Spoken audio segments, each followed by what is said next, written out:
No farmer would ever be satisfied with initial growth killed off before harvest. If the soil in any portion of his field produced that result, he'd never plant there again. A crop that didn't last all the way to harvest was a financial disaster. The response wouldn't be a shrug and an, "Oh well." It would be more akin to sackcloth and ashes. I realize that most scholars see the soil in this parable as representing the condition of individual hearts, and I agree. But the underlying principles are not only true for individuals, they are also true for the ministry of a local church. I also realize that this passage could easily springboard us into a centuries-old debate about eternal security. But that's not my point, or within the scope of this book. Wherever you personally land on that one, the question of the day remains the same. What does Jesus' parable about the four soils have to say about the way we do church? To my thinking, it says a lot.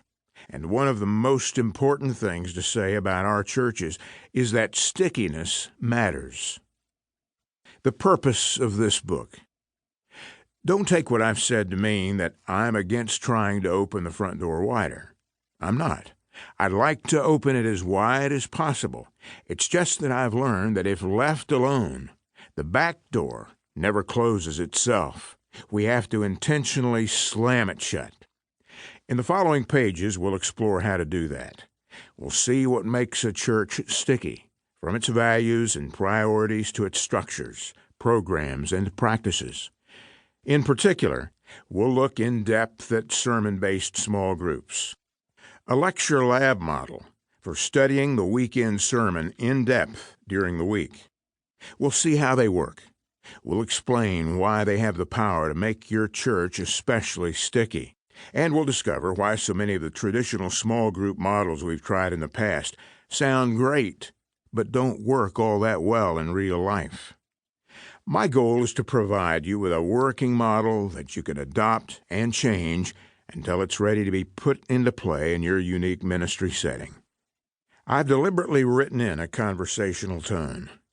I hope you'll feel like we're hanging out, discussing the ins and outs of ministry, sipping a latte at our favorite gathering place.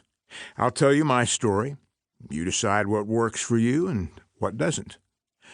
Much of this story will be told through the lens of North Coast Church, located in a suburb north of San Diego.